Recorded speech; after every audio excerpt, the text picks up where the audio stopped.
Should I listen to my feelings or what's inside my head? Should I act on what's inside my heart or analyze it instead?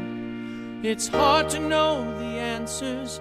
Guess I never learned the rules through the things they never teach in school.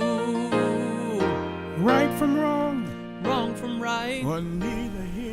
I was born in Brooklyn at a time when the local lingo was Brooklynese, as in, "Hey ma, I'm going to the bathroom," or "I'm hanging around the stoop." We didn't know then that Brooklynese was a combination of English and Dutch, but it was considered low class by people who lived in Manhattan, a place we called the city. I've lost most of my Brooklynese, and I'm not sure that's to my favor, but I love to hear it in others. This next reading is from a long weekend in the gay whorehouse in the Dominican Republic in the 1990s. Don't try to find it today. It was long ago swept away by the broom of moral hypocrisy. There I met Morris, a man who spoke an elegant Brooklynese, and that's not an oxymoron to me. Morris took me under his wing so that I would become as sexually sated as he had been. Morris had spent the previous week at the hotel.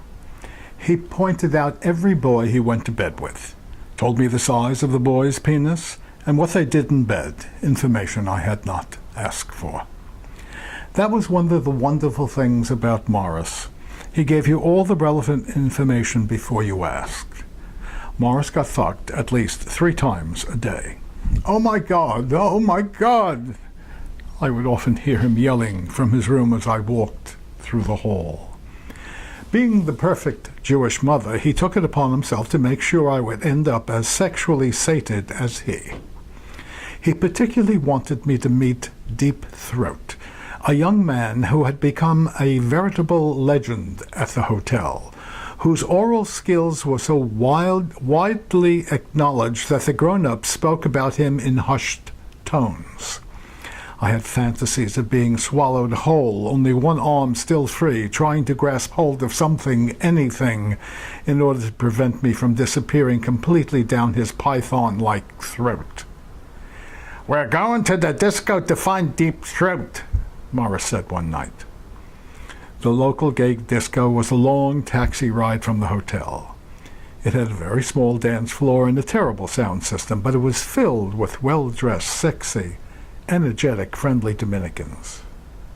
But Deep Throat was nowhere to be found. "I'm going to get you a number," Morris said, inspecting the dance crowd. "See that one with the white pants? He's got a schlong like a Schmolka Bernstein salami."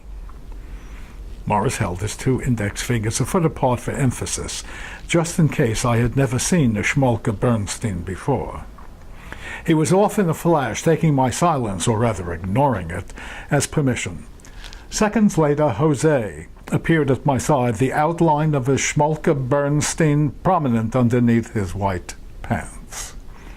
Morris pushed the 2 of us onto the dance floor, and Jose immediately started nibbling on my neck and rubbing at least 1.5 pounds against my leg. Despite the fact that I told him not to arrange for me to have sex with Jose, Morris informed me that Jose would arrive at my hotel room at 4 p.m. the next day. "You don't speak Spanish," he said, "so I thought you was just shy. So now enjoy him." "I thought I spoke English to you, Morris," I replied, but resigned myself to the date. Just as we were about to leave the club, Deep Throat arrived. Morris went into overdrive, charged through the dancers, and spoke to him. When he returned, Morris said, "Deep Throat's coming to your room at 5 o'clock tomorrow." "But Morris, Jose's coming at 4. "So what? Throw him out at 5. "But suppose I like Jose and want to spend more than an hour with him." "What's that got to do with it? What's wrong with you?" We simply looked at each other, both speaking English, but without a language in common. Every week in Sunday school. I went to Catholic school 12 years. Still I got all these questions that could fill an overflowing pool.